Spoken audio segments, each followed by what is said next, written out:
Welcome to the Happy Doc, the voice of fulfilled physicians.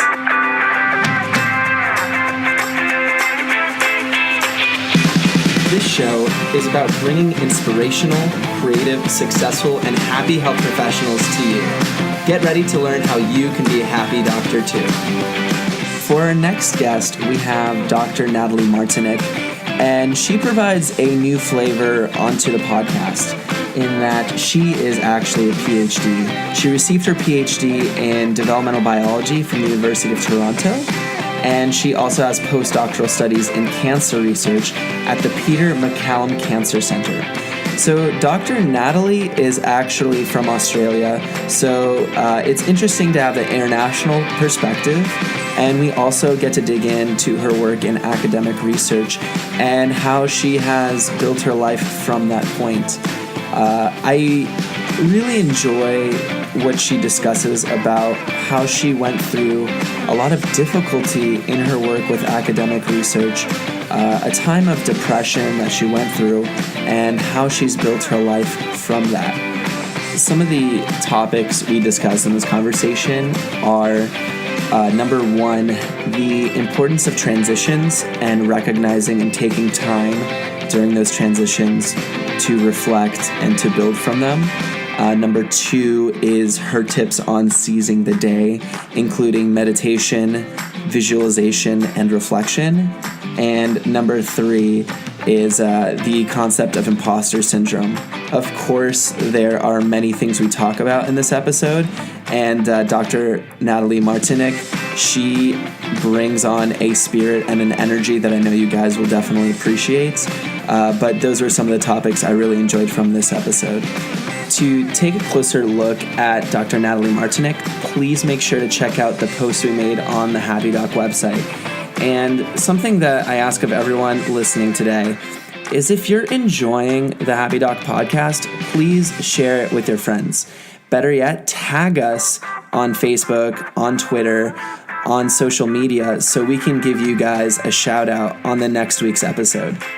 Without further ado, Dr. Nathalie Martynuk.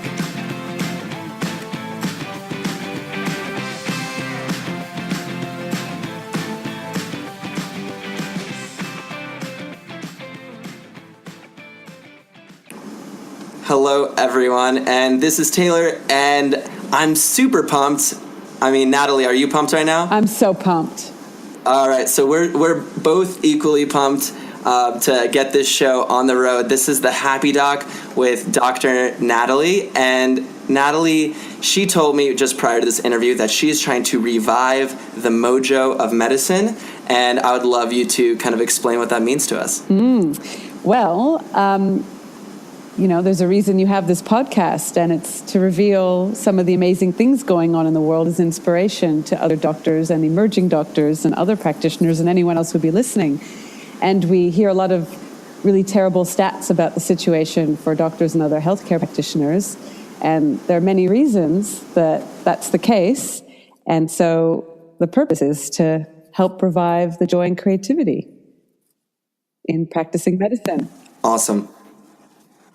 Yeah. So joy, creativity, these are themes that I'm definitely trying to promote and you're trying to promote. So it's going to be an amazing conversation to have you on today. So before we begin in terms of, some specific questions, can you let us know about your journey as a doctor? I know you have your PhD, you did some cancer research as we discussed before. Can you dig into a little bit about your path and what that's been like to go through the current system as it is? Oh, and also you're from Australia, and I didn't mention that, so that would be another thing too, is how does the Australian world of medicine, research, and all those things differ from America, or does it? Wow. Okay. So I'll just start with the journey. So I'm not a medical doctor, I'm a PhD doctor. But being in an academic environment, it's the same system. It's the same way of thinking, the same paradigm of working with. And after a while of being in that paradigm and feeling like I couldn't express myself and my creativity and my desires of innovative and visionary ways of thinking within the paradigm that I was in, I had to leave. That's a short version of a very long process. And What was your other question? Yeah, so in terms of the difference between, we talked about Australia and America, but that sounds like it's very similar. And obviously within that experience, I guess to kind of extrapolate a little further there, is, you've obviously met challenges along the way. What were those challenges? And obviously things have changed for you. So where was your breaking point and how did you shift from that? Yeah, so I think the challenge throughout life, or the theme, has always been about expressing myself and feeling okay to just be who I am and think the way I think and have ideas that might be different to the way everyone tends to think about things. And you see this a lot even within academia, that if you're in this paradigm, then you're kind of expected to think in the same way.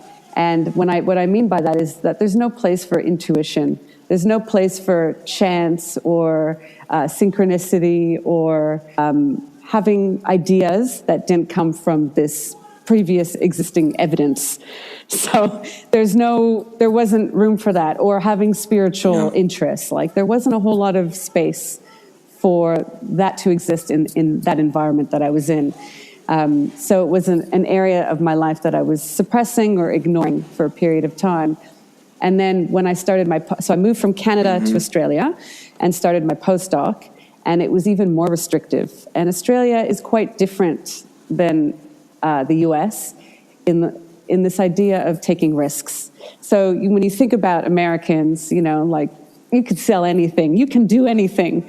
Whereas in Australia, it's like, no, you can't unless, there's so many conditions. You can't do that until you've gotten that qualification, or you've had that training, or you've been given permission. And it's very risk averse. And I really found that to be the case when I was doing my research, that there's room for failure or not getting it right. I mean, the length of a PhD program is shorter than one in Canada and in the US as well. So you didn't really have opportunities to explore and discover and be a scientist. You really had to start a project that had less risks and get it done. Now, this isn't across the board, but this was my experience. And so if I compare the two, there's a lot of this risk averse. And I find that really restricting, because if you're kind of a visionary, innovative thinker, and you're in an environment that is actually not that, you feel really stuck and confined. So I found it challenging, and I became a mother during that time. So priorities just started to change. And I didn't want to be married to my lab bench 24/7, because you're there doing your work, but in the rest of the time, you have to think about your experiments and evaluate your data and prepare for conferences and write grants and fellowships. And the whole environment is set up based on how others think of me. So I had to always share my research ideas and feel like I had to defend myself. You're trying to convince a fellowship panel or a group of people or editors for a journal about your work. And it was just like, why?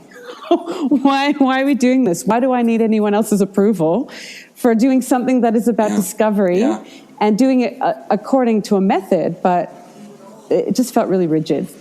And then I became more and more kind of depressed in that environment and feeling like there's nothing else I can do in my life, because I haven't trained to do anything differently, even though I'm quite a people person and I love working with people, but was never interested in going into medicine or psychology or any of those formal training environments. They never appealed to me. So having that ability and really being an intuitive person and being able to read people and understand what's going on for them without them even going into their story is quite a skill, is an asset in being able to work collaboratively with people. And I just didn't find I was able to use it in the way that was fulfilling for me. So I had to make a decision to leave academia. I had all this funding, I had all this opportunity, and I just kind of walked away from it. Yeah, wow. And for a couple of things that came to mind as I was listening in. One was, you're saying that, in America, it's more like go-getter, like you can do this and you can do that. I will say that there is definitely a culture here that says you can't do it, and there's definitely a culture of naysayers as well. So I think that no matter where you are, you're going to get some of that pushback. Now, you're kind of talking and you're leading us towards almost this revelation, essentially, this opening of, letting go of the past and welcoming a new future. What was that moment like for you? I'm sure there was a lot of fear in there because you're making this big change, this big moment of uncertainty. What was that like, and what kind of helped you move forward from there? Yeah, so deciding to leave my academic position and going into the unknown is not an easy thing to do. But as I remained, and this was something I was struggling with for 3 to 4 years. I think the first day I sat down at my new desk as a postdoc, the thought popped into my head, what am I doing here? And I stuck with it from then to 5 years later is when I left. So I think this was a long-term process that I was playing with, and I'll give it a go. I'll give it a chance. I'll see how this looks. I'll see how this goes. Because you have hope that something will change and you'll start to enjoy your experience. Just like as a scientist, you're always hanging for those eureka moments. And it's the prospect of those eureka moments that keep you going. But then after a while, they were no longer keeping me going. I started to feel really burnt out. And I was noticing the environment that I was working in, and it wasn't very collaborative. It was on the surface, but everyone's under pressure and stress, and it brings out the worst in people. And it brought out the worst in me. So I realized I was becoming a person that I didn't like. And it was part of my survival in that environment. And I'm sure that resonates a lot with people in many different environments, in practicing medicine in hospitals or in corporate environments. It's the same kind of thing. And then I decided in 2010 that it was my last year as a scientist in that environment, and I needed to transition. So I started talking to everyone and just coming out of my shell and just sharing what I'm interested in and why. And I was talking to scientists and clinicians and anyone who would listen. I would corner doctors in elevators and tell them my story and say, what do I do? How do I transition? I want to work more directly with people. How do I do that? Can you help me? So I became really bold. And it's pretty courageous because I was not that kind of person leading up to that moment, or I had glimpses of it, but it became more of my personality, very outgoing. And then and then a friend was transitioning, so I was following her process. She was leaving that academic environment, and so having somebody around me who I trusted and was kind of ahead of me in that process made it easier for me to know what the next steps were. Because when you're a scientist, people don't know what exists beyond science because they're doing the same thing you are, so you can't really ask them. Sure. And so you have to find people beyond your environment to help guide you. And I was seeking the whole time, I need a mentor, because even though I had a supervisor, it wasn't the mentor I was looking for. I was looking for someone who would help me on more of a life path versus a career path, because career and life are the same thing to me. I'm not going to do something that's completely aside from my interests, because it pays the bills. That's just not, a lot of people do that, but that's just not something that felt good to me.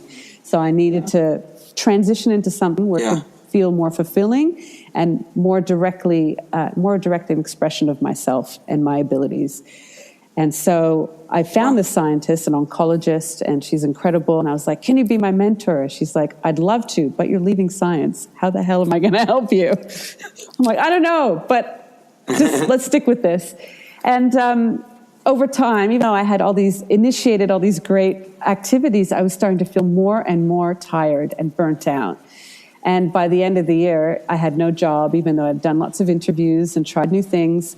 I decided I had to go. I couldn't stay there any longer because it was killing me. It really felt like my soul was being sucked out of my system. And I ended up leaving. And on my last day, it was a very quiet exit, no fanfare. I just left quietly. And then I went home and went to sleep and woke up nearly 24 hours later. And I was in a complete dark, depressed state. And I couldn't move. I couldn't get out of my bed. It was nothing I'd ever encountered.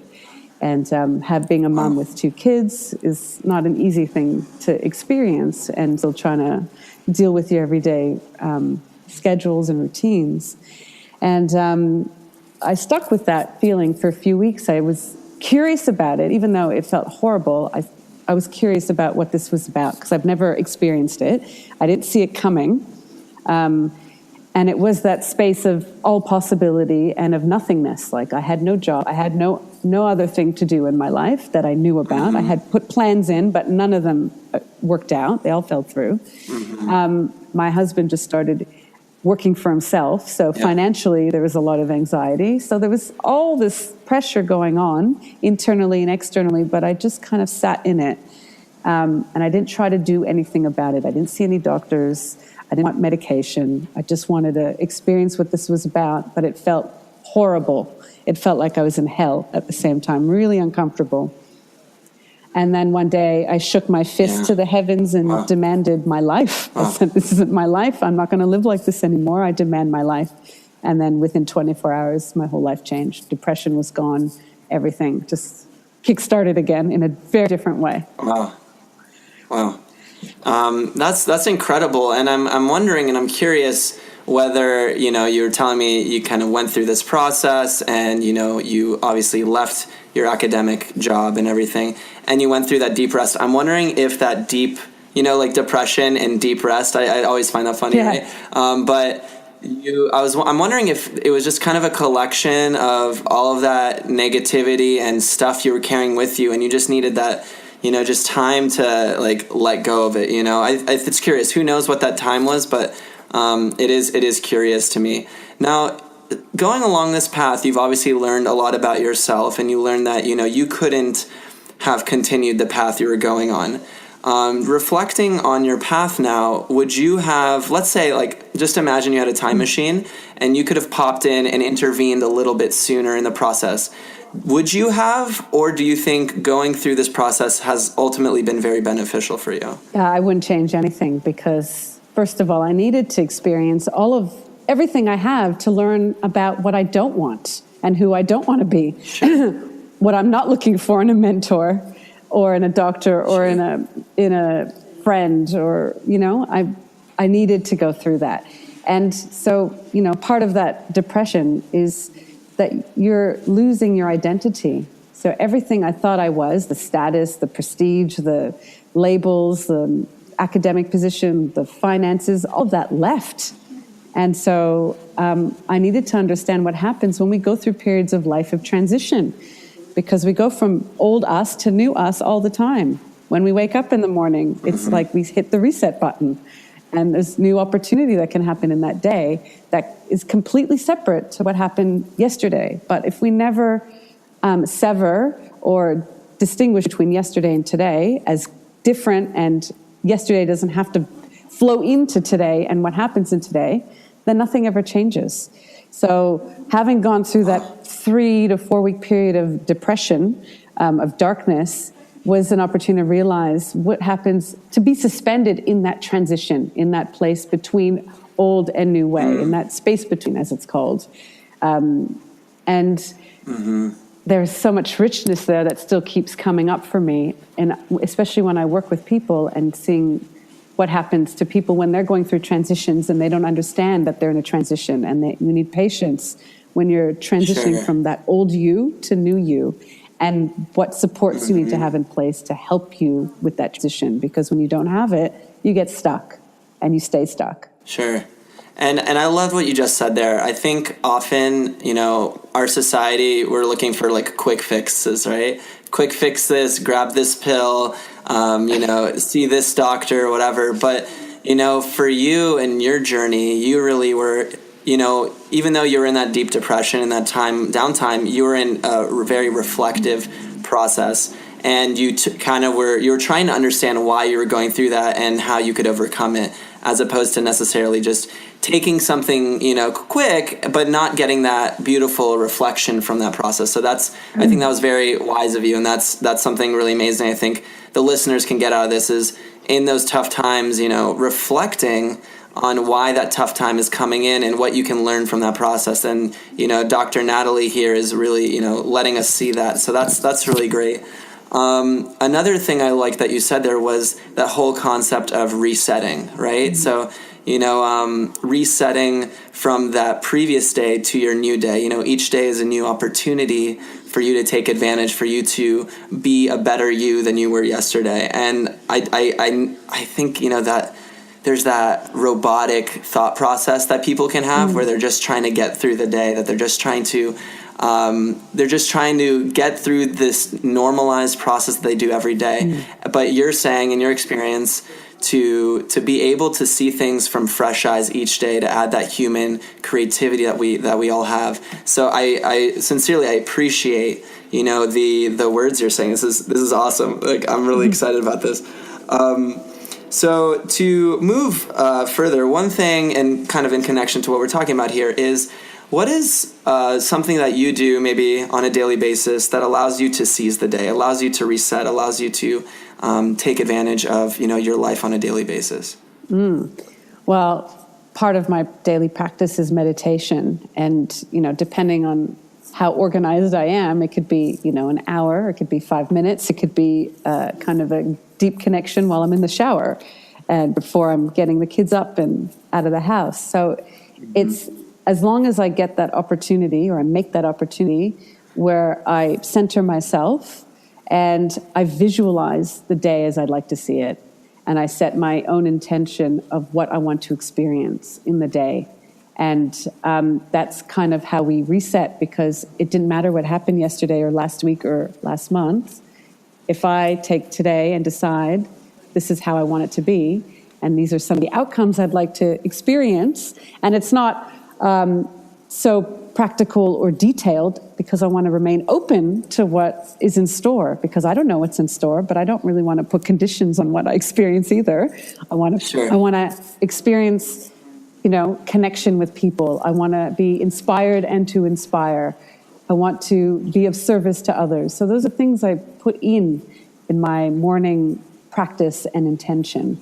And by doing that, it creates a focus for me throughout the day. So if my intention is, I would love a little more opportunity to express discipline. So I'm going to be tuning into discipline. Where can I be more disciplined in this area, or in this workplace, or in this situation? Where can I express that? So by having that intention at the beginning of the day, it gives me a focus of how I want to improve in an area of my life. And then at the end of the day, I have to reflect on how that went. Otherwise, I'm not resetting. Wow. So it's like a bookend. You start your day, and then you have a clear end of your day as well. Wow. So I really loved what you just said there. So in essence, in the morning, it's more meditation and then intention. What do you see this day going? And the end of the day being that reflective process. How successful were you with that intention? How can you maybe improve, or what was that process like for that day? Was that a correct summary? Yes, accurate. Okay, great. So now to push that a little further, looking at Nathalie in the academic setting, how might that have looked, years prior? How could you have maybe incorporated that a little bit more? And I'm asking this specifically, how does a student or someone in academic medicine, regardless, how could they apply this to their life today? Yeah, great question, because I think it would have made a huge difference. I mean, I would do sometimes. I wasn't a meditator then. I would just kind of get up and get through my day. But I spent a lot of time in the car because I commute a lot. And so I used that time to reflect on what I wanted, especially if you're dealing with a tense situation. So if you have conflict between you and another peer, or you and your supervisor, or you and anyone in your life, then it gave me the time to understand, how can I move out of conflict? How can I create a more harmonious situation for myself? And in that time, I'd be scheming, what witty one-liners could I use, which we do after the fact when we have a conversation with someone. You went, oh, I wish I said it like that. Yeah. So it's kind of preempting the experience by playing out, or role-playing in my mind what that would look like. So it's the same thing for students. If you're dealing with a tense situation, or you're stressed about your work, then it's an opportunity to spend time creating your ideal way of managing that, instead of just waking up and going about your day and expecting it to be stressful because it was stressful yesterday, and it's just expected that it'll be stressful. Just recreating that. So by pausing and going, well, I want to create the day in my mind, using my imagination in the ideal way, exactly as I would like to experience it. And then you're more likely to have different experience than what you did yesterday because you've made that change. Wow. I love that advice. And so for everyone listening right now, I want you guys to take advantage of it and maybe even just pause the podcast and the episode and really reflect on tomorrow. Think about maybe the consistent actions you've been taking in the past. Reflect on how you might enact or be in the world in a different way tomorrow and the way that you actually want to play that out in that day. Take the time to maybe reflect on that, and let's do a little experiment. See how tomorrow feels for you after reflecting. I love that point. I just want to make that little exercise in this podcast just for the people listening. And I think this is a great topic on the one thing that you're doing each day for seizing the day. And this is something I haven't heard from other listeners. You know, I hear meditation a lot, actually, and I would like us to dig into that. So I'm assuming you haven't meditated your entire life, or have you? But, you know, at some point, everyone has a start. You know, if someone wants to kind of get going, what are some ideas or concepts that you explored in your own process of going into meditation? Well, it kind of found me because I never really I didn't meditate. I mean, there's so many different ways of meditating. You know, I play squash. Sure. I find that really meditative when you get in the zone, or washing dishes, you know, or doing any activity where your mind is not really working, but you can be really present with the activity. So that's meditation. Meditation is also contemplating something. So what I was doing in the car, you know, I'm trying to understand, how do I want the situation to look for me that is ideal for everyone? What do I want? That's kind of you're contemplating something to align with a higher value or a higher purpose. So that's another kind of meditation. And then when I started to meditate is because the reason I came out of depression is because 24 hours later, after I shook my fist to the heavens, a friend texted me within 30 minutes of that and said her friend is is coming to Melbourne and I should meet her. And then that night she ran a meditation, and it was that meditation that got me out of depression. I woke up. So that made me a believer instantly. What is this? I need to learn everything there is to know about this and all this healing stuff and everything that I was experiencing. But I could not have done it without guidance. And I don't recommend for anyone to learn meditation on their own. You need a guide to help you understand what your experiences are, because meditation is so mainstream and it's so accessible and it's wonderful. But when you start to become more present with yourself, other things will become revealed that you didn't know were there. And what do you do with that? Who do you have supporting you to manage what comes up? And what I mean by coming up could be memories of trauma. It could be the things that you are aware about yourself that you don't love, you know, the things that you would go, ew, that's yuck. I can't believe that's me. You know, the things that we judge in others. We start to see that more in ourselves, and we don't know what to do with it.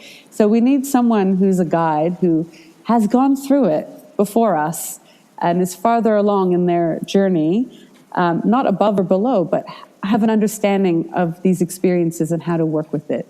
So 100% get yourself a mentor, a guide when learning to meditate. And there's guided meditations, but to work with someone to understand what is emerging as a result of your meditation, to help you reflect on your experience and how to apply this new learning into your life and use that as new evidence, to gain new evidence about yourself. And we can't do that without reflecting, and we can't do that without having someone to reflect with or a model for reflecting. So that's my advice. Wow. I love that. And there's a couple of things that like you really touched on that. It's funny. I was just discussing this today with a friend. But so number one, meditation reveals things to you, right? That's something that when I teach people about meditation, I let them know clearly. Like I say, look, if you actually do this consistently, you will be very uncomfortable.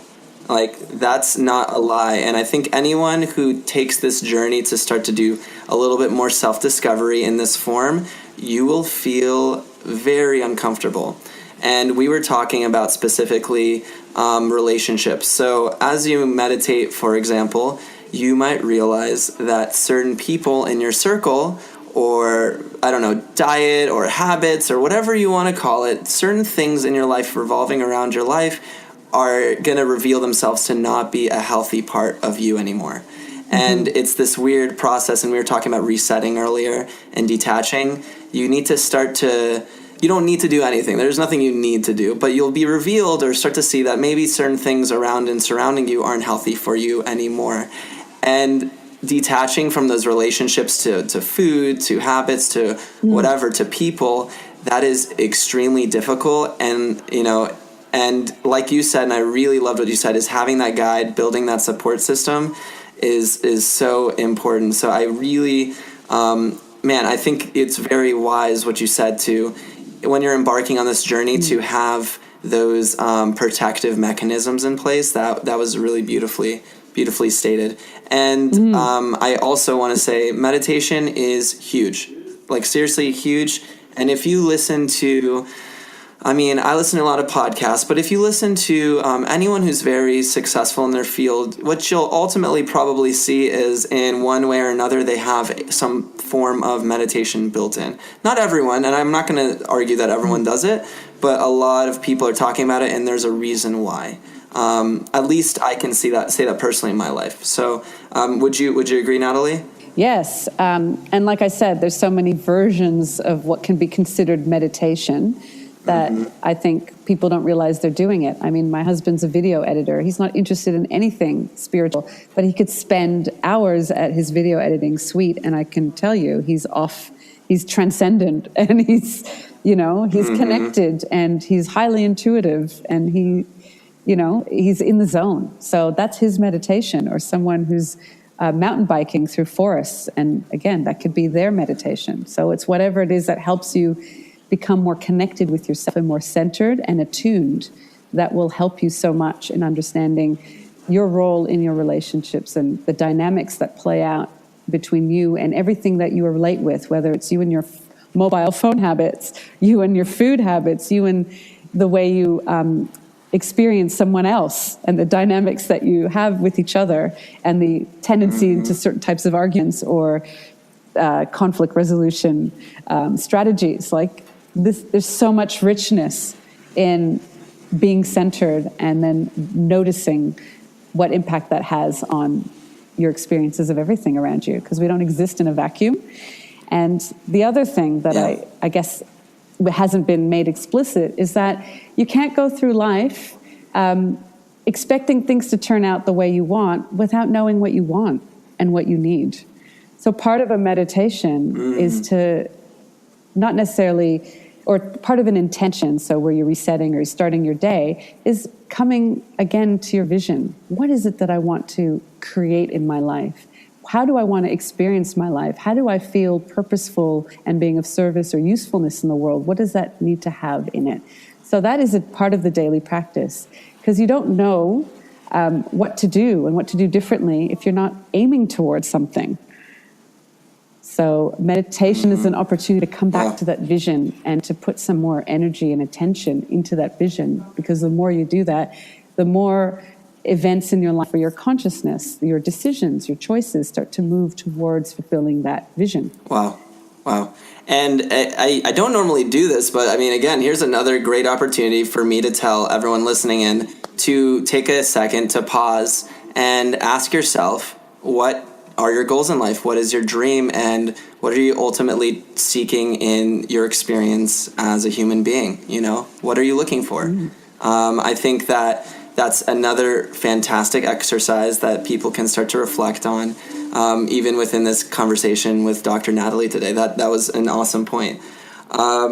Great. So I wanted to ask you, obviously you're interested in health and you're starting to build out, your work with people. I understand, and we kind of spoke about this earlier, you're going to be building out your own podcast. Can you give us a taste of kind of what content, what types of information we'll be finding, and so we can obviously reach out to you later. When is it coming out?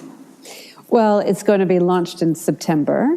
Wow. And so I guess what we haven't spoken about is the journey that I am on now, which is not the one that I planned out post-academia. It's the one that found me.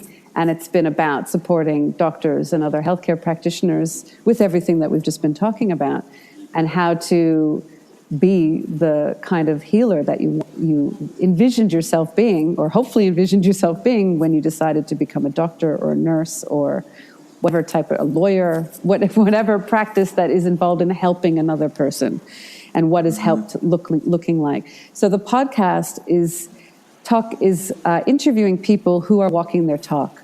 So they bring the different elements of, say, assertive communication or peaceful communication into practice, and they're helping others with that. So the podcast will have the descriptions as well as opportunities to practice and reflect, just like what you've been doing today. And, I'm going to interview someone who's an expert in humility. He's done his, work on that, but he is humility. He's not just studying it, he is it. So I'm working with people who embody these qualities that make our lives more rich and meaningful and purposeful and enhance our relationships with other people.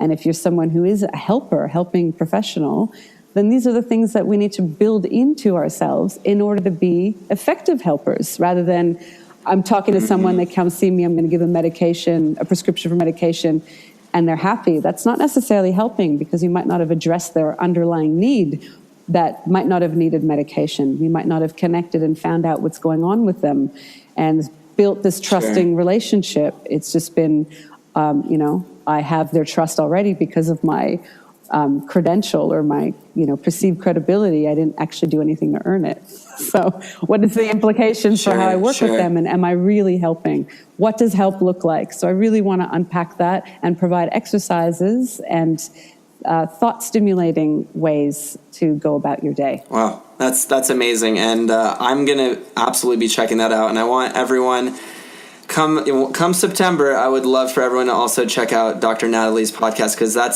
sounds really exciting and very functional. And I love the learning that is able to be applied, and it sounds like a very functional thing. And I was looking at your Facebook a little bit. And you were providing some really great tips to health professionals. One of the things that I saw in there that I thought was interesting, and this is going to be just a taste of Dr. Nathalie's work and her exploration in helping healers and healing healers, is the imposter syndrome concept. Could you talk about that a little bit, just so people can get a taste of kind of the things you explore? Yeah, so I think it's used in different ways, but the way I understand it and the way I explain it is when you go through a period of life where you feel like a fraud, and it's part of your learning curve, where you're learning something new and you don't know it yet, and you're not realized in it. You can't really apply it yet, or you are applying it, but suddenly you discover someone who's really effective in that same way, and you compare yourself to that person, you feel like a fraud. Or you're you're creating a course to teach others a method or a way of thinking or a process of yours, and what's coming up are a lot of doubts and fears, and that you're actually a fraud, that you're an imposter, you're not who you say you are. So it's part of the learning curve of becoming realized or embodied in a particular quality or a skill, and it's a normal part of the process. But it can become something that people use against themselves, which isn't really helpful. And it's also an opportunity to actually check in. Well, maybe, what if I am an imposter? What if I don't actually have the skills and abilities that I claim I do? I think I do, but I'm not embodied in it. I can just easily talk about it and teach people through verbal communication, but I'm not transferring or transmitting those skills to another because I'm not embodying it. So, there's lots of people in the world who don't necessarily have supervision or checking in with their ego. And so, and everyone is entitled to do what they need to do to earn their living, and etc. But if somehow what you're doing isn't aligned with your own inner moral code or your inner ethical standards, you're going to feel uneasy about what you're doing. You're going to feel like you might be duping people, that you might actually be an imposter. So I talk about reframing it as a way of checking in with yourself. Do I really have the skills to be doing this? What do I need to put in place to help me to grow in this area? So that's what it's about. That's amazing. And so when something I'm getting from this, as you discuss these teachings and this concept, I'm sure everyone listening in will feel at times, because it's a very human experience, like, oh man, I feel like I'm an imposter right now, right? So, I'm an intern physician. This is my first year practicing as a doctor. I'm like, wait, I'm a doctor? Like, there's times where I'm questioning my skills, right? But that's a very normal experience, and you have to, quote, fake it till you make it, meaning, you go through the process, you understand the difficulties within that time, you take little bits of learning here and there, and then one day you realize that, wait a second, I know a lot more than I thought I did.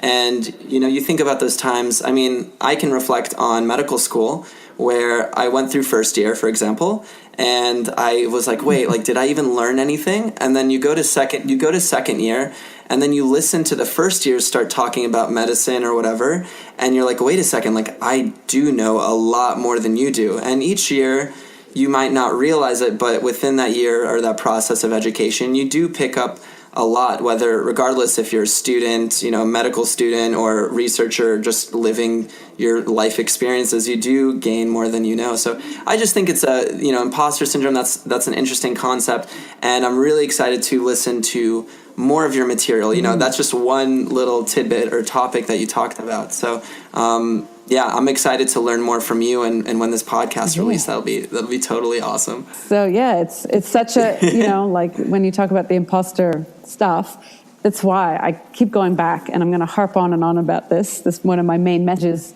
about having a mentor. And a mentor isn't just someone who helps guide you on your career path. Like, if you're a doctor, your mentor doesn't necessarily need to be a doctor, because you're both stuck in the same paradigm or the same kind of, collective or environmental consciousness. So you need someone who is outside of that, who can take a perspective and see a bird's eye view of what you're experiencing, and to help you understand what you're experiencing, and help you reveal for yourself what you don't notice about yourself. That's actually the motivation behind some of your behaviors or your interpretations of your situation. So, for people who call themselves mentors or healers and don't have mentors, I freak out a little bit, because how do you know that what you're doing is still maintaining an ethical standard, or that you're not harming people? You need, who's helping you check your blind spots? Because we all have them. So, but there's so much information in that blind spot. So it doesn't matter if it's imposter syndrome, or reflecting on what you learned in first year meds when you get to second year meds, there are opportunities to work with someone to help remind you of how you've grown in that time. What are the things you acquired? Not the knowledge, not the intellect, but who you've become as a result of that journey. Because that's ultimately what our patients would be showing us, or our really challenging people in our life. What's the opportunity? What's the opportunity in this experience for me to learn about myself and to grow in an area that I need help with, like patience. Who doesn't need more patience? So we need people who embody those capacities to guide us and to support us to become more of that within ourselves. Wow. Well, that was amazing. That's a great tip. And I think there can be a lot of hubris and pride in medicine, or being amazing at any field, and to accept the fact that maybe you need a little help throughout the process. To have that teacher, to have someone that bounce ideas off of, that's a great tip. Something I wanted us to discuss is, of course, I think you're a very inspirational person. I'm listening to you, and you have a great deal of wisdom, and that's amazing. But who influences you? Who do you look up to, and what resources, what books might you recommend, or what resource would you recommend for people listening?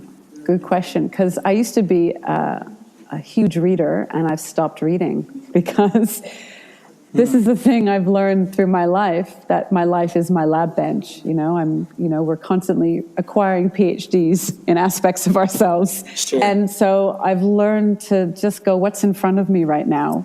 What do I need to learn from the situation that presents itself in front of me? And that becomes the teaching and the teacher. And then instead of going to books as my primary source of information about new learning, I use books as a way of collecting data to support my understanding, and or things I read on the internet. So what ends up happening when I'm chewing on, an issue internally, why does this issue keep coming up with that with a person in my life? Why do we have such conflict? Why are they on my mind? Why am I thinking about them? Why do I have animosity towards that person? Then I start to notice in my environment, whether it's a book I pick up or something that reveals itself on social media, there'll be a theme. And that's the theme that is helping me understand or construct an understanding of what this issue is for me and the learning I'm supposed to get from it. So I have a different approach. Instead of going to books and going, this author, that author. I mean, Brene Brown's amazing, so I highly recommend her work about learning about humility and shame and vulnerability, and that's essentially where our power comes from and our ability to express our true authentic self, which is what is a gift to people in our world, because when we're authentic, we give permission for people to be authentic. But which is a scary thing, but in general, I work a bit backwards. I start with the problem, and then I allow the solutions or the data to come to me. Or I might feel compelled to look in a particular place I haven't looked before, and there's some new information. Or conversations I tune into, and people, I'm eavesdropping on people's conversations, and what they're talking about is quite, wow, how interesting. It's so relevant to what I'm experiencing right now. So that's kind of how I do things. I have my own mentors, so people who train me in healing, in group facilitation, in mentoring, and all these different trainings and experiences I've had in my life. I see them as my people. And so I don't really look up to anyone, because I choose not to put anyone on a pedestal, because I think that's part of the problem, where we develop a power imbalance with someone because we think they're so amazing that we couldn't possibly be like that, when we are that too, just in a different way. So I'm more about collaborative relationships and really leveraging on people's expertise to help me, and they can do the same with me. So we don't grow and learn when we put people up on pedestals and think that they're, I need to, there's a power imbalance. I'm really, really against that idea. But I have spiritual teachers. I have one, Shakti Durga. She's in Australia. I've got a teacher in India. And I think, my clients that I see who bring the most, huge things that occur in their lives and huge traumatic experiences, they come to me, they trust me, and we work together, and they're sources of inspiration for me. I learned so much from them about myself, but about the human experience and the capacity for humans to grow. And that to me is the most inspiring thing that I get to experience. So they're my greatest teachers, and my children are my greatest teachers as well. Wow. And I love what you said, because often, people will give us resources, but you're saying let life be the teacher, let the environment you're experiencing be your teacher. And that's very wise. It also sounds like to me like very Mr. Miyagi, from yes, from the Karate Kid, like wax on, wax off, and just but it's so true, and I think that type of learning took me a long time to understand, and I think that in the beginning it can be very helpful to read those books. Yes. It can be very helpful, and then. But with time and awareness, you might start to extend that to just life itself. It's very interesting you bring that up, and I appreciate that thought. So for everyone listening in, you don't have to just learn from books. And I think there's going to be so many academic listeners here. I'm having a collection of medical students and doctors. So guys, the learning is not just from the books. Mr. Miyagi, this stuff. And I'm funny. I'm putting labels on this right now, but no, that's a really great point.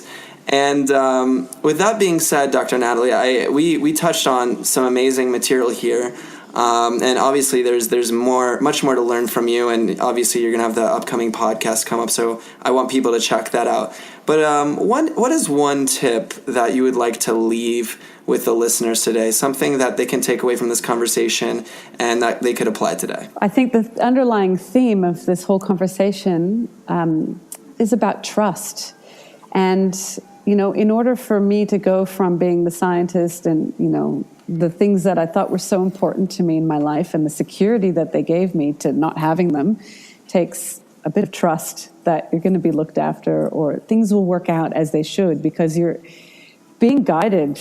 Whether you're being guided or not, to pursue yourself and to discover the things that you didn't know about yourself. And you can't do that when you're stuck and comfortable, even if the environment is uncomfortable, but you know its parameters, you know what you're working with. When you're feeling that comfortable discomfort, I think it's a trap. And so you need to have this sense of, well, there's courage, but a trust in yourself that you know how to make good decisions and you know how to take a step towards your vision for yourself, and it's not going to happen for you. And sometimes we don't trust ourselves and what our inner knowing is telling us, and then we start to perceive this mistrust in the people around us, or we start to trust, we feel like we're not going to be loved or supported or honored or valued by other people. And so having trust for yourself builds trust in general, and you can't trust without trusting. So it's this paradox. But in order to move ahead in your life and feel like you're living the life that is yours, not the one that people expect you to have based on your education or based on your parents' desires or society's desires, you have to trust yourself. There's no way around it. And so whatever you can do in your life that help increase that trust for yourself, whether it's working with a mentor or doing workshops on personal development or going out and having an adventure, doing something you haven't done before, like traveling without, a tour guide or without planning anything, and just, again, while not being so risky, there's that balance, but it's just trusting that you have what it takes to manage or handle a situation, or you can get the right support to help you handle that situation. So you got to trust yourself. Wow, I love that. So listeners, definitely cultivate that trust within yourself. You'll definitely appreciate it. So Dr. Nathalie, it's been amazing to have you. I'm sure I'm going to have to talk to you again and get some more beautiful pearls of wisdom from you, because you are just full of it, and that's amazing. And I'm sure it comes from obviously your personal work and meditation, the many great mentors you've had along the way, but it's great to hear that from you. So guys, I hope you enjoyed this episode today, and Nathalie, please let us know when your podcast comes out, and I will be definitely sharing the link. Thank you so much. Thank you so much. Thank you for our time together and beautiful conversation.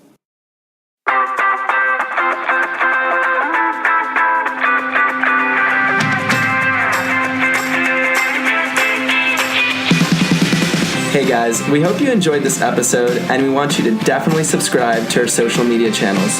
Check out The Happy Doc on Facebook, iTunes, Twitter, and Instagram.